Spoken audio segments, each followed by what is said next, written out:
Sa palagay ba nyo, merong aamin na nahihiya sila? Or mahihiya sila?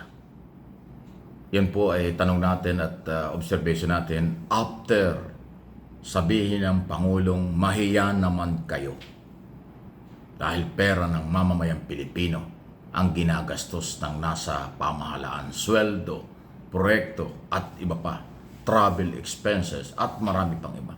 Basta nasa gobyerno, local and national, lahat ng gastusin dyan, galaw dyan, gobyerno, pera ng bayan. Yung iba nga, ultimong gastos sa bahay, kinukuha pa sa gobyerno eh. Kaya nga sabi ng Pangulo, mahiya naman kayo. Especially dyan sa mga project. Hindi lang naman flood control project ang pinagkakaguluhan ng mga walang kahihiyan o ayaw mahiya sa bayan.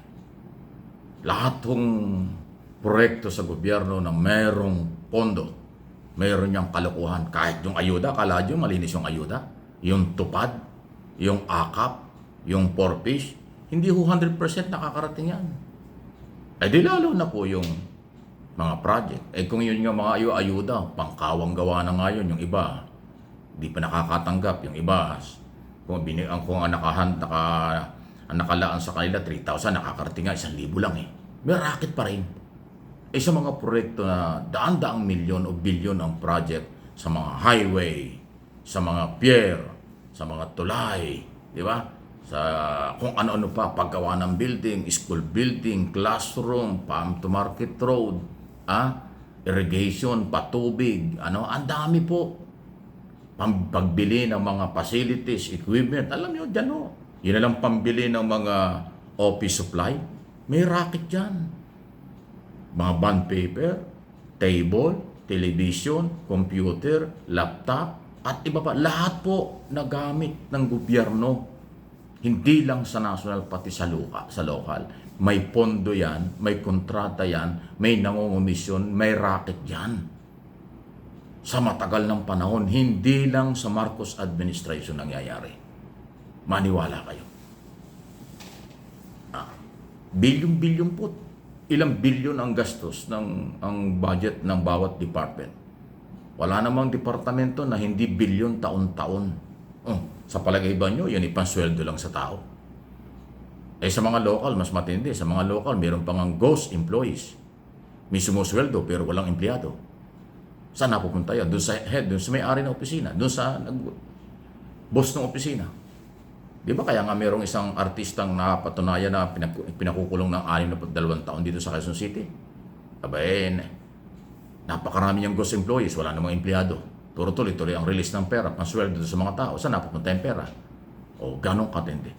Sa local government unit, hindi ko nila lahat, maraming ghost employees. Kung merong ghost project sa national, pati sa local, meron din. Marami hong multo, maraming kalukuhan sa korupsyon. Actually, mayaman ang Pilipinas. Maraming resources ng Pilipinas. Pero bakit tayo lubog sa utang? 17 trilyon na ang ating utang.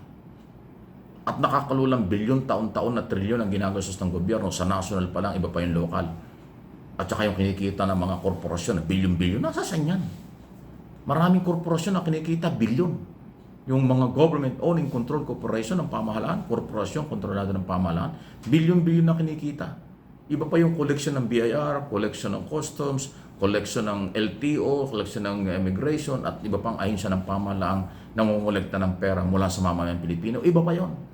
Pag pinagsama-sama mo, hindi naman natin kailangan mangutang eh. Yung 6.7 trillion proposed budget for 2026, kung lahat na lang koleksyon ng gobyerno, pagsasama-samahin, baka umabot doon, hindi na tayo mangungutang. Eh bakit? Laging ang proposed budget ay mas malaki kasi malaki ang gastos natin. Pero hindi naman nakakolekta, kaya lagi tayong umuutang.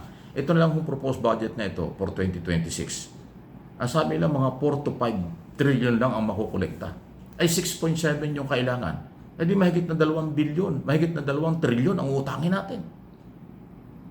Para lang mapunuan. Wow! Ganong kalupit. So yan, kulang na nga yung pera natin, kinukurakot pa ng mga, sabi nga ng Pangulo, mahiya naman kayo sa taong bayan. Mahiya naman kayo pera ng mamamayan. Kaya nga ang tanong natin, mayroon ba silang kahihiyan?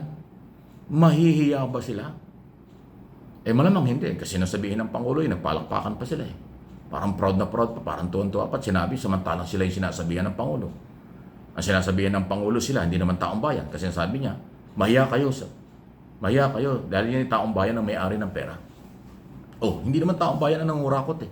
Dahil wala naman silang access sa budget. Bayad lang tayo ng bayad ng buwis. Kaya nga napakagandang sinabi ng Pangulong mahiya kayo. Ang tanong nga, mahihiya ba sila? Meron bang kahihiyan yung gumagawa ng mali sa pera ng bayan? Maswerte pa rin tayo, minamahina nyo si Pangulong Marcos, pinipersonal nyo, inaaway nyo, pinababagsak nyo, pero siya lang ho ang umamin na presidente na mayroong ganyan. Lahat ng naging presidente may korupsyon ang kanyang gobyerno. O hindi man involved ang presidente, yung kanyang mga tauhan at ang kanyang gobyerno involved sa korupsyon. Matagal na itong kalakalang ito, komisyon, donasyon. Pero ngayon lang nangyaring umamin mismo ang Pangulo kasi nakita niya on the ground na walang nangyari doon sa kanyang inirelease na pondo dahil flooding pa rin, lubog pa rin tayo sa baha sa kabila ng kalahating trilyon ang ginastos. Flood control pa lang yan. Ay, ang daming proyekto sa buong bansa. Di ba? May project ang national, may project ang local, may project din ang pribadong sektor, may donasyon pa ang international community. Napakarami po niyan. Kasi tayo underdeveloped na bansa. Tayo meron 7,500 island, lahat de-develop. Yung kalye, highway, o local, mga pier, airport, lahat yun yan dinidevelop. Lahat yan may pondo. Malamang lahat din may kurakot. Lahat din may nangungumisyon. Kaya puro konsumisyon ang inaabot. Kaya maraming mahirap. Kasi yung para sa kanila at development na sana yung nangyayari noon pa, mabagal kasi merong kumukuha ng pera na wala sa lugar. Ibinubulsa yung pera. Kaya nga sa mga probinsya may nakalagay na billboard, announcement na mayroong project. 2 taon na, 1 taon na, wala pa yung project. Baka naubos na yung pondo. Yun ang isusumbong nyo. Kaya nga isumbong sa Pangulo. Pag dyan sa lugar nyo, mayroong proposed project na mayroong date kung kailan nagsimula at kailan matatapos. Pero until na, walang nasisimulan. Yung perang yan, nawawala na. Kinurakot na yan. Malabo na yan. Magsumbong kayo. I-video nyo, picturean nyo, isend nyo doon sa website ng Pangulo. Isumbong sa Pangulo. Sabi ng Pangulo, siya mismo makakabasa niya. Sa Luzon, Visayas, Mindanao, yan po ang hinihiling na tulong ng ating Pangulo. Tulungan daw siya. Madiscover ang lahat ng mga kalokohan sa project ng pamahalaan. Hindi lang flood control. Lahat ng mga project na ghost project, hindi natutuloy. Ubus na yung pera, wala pang nagagawa. Hindi pa nga nasisimulan, wala na yung pera. Yung iba naman nasimulan, nakatiwangwang kasi ubus na yung pera. Pero, hindi sisimulan ng project kung walang pera. Lahat ng project, merong estimate kung kailan maumpisahan, kailan tatapusin at magkaano ang project, kung magkano ang halaga. Nakalagay po yan, ilalagay yan. Kung 100 milyon, yun 100 milyon ang project. 2 buwan, gagawin dapat ganun. Pero kung 1 taon na, hindi pa nagagawa, ay nawala na yung pera. O kaya 1 taon na, pero wala pong kalahati nagagawa. Yung 100 milyon, nawala na yun. Ganun pong kasama ang gumagawa. Kaya nga, mahihiya ba kayo? Meron ba silang kahihiyan? Anong masasabi niyo?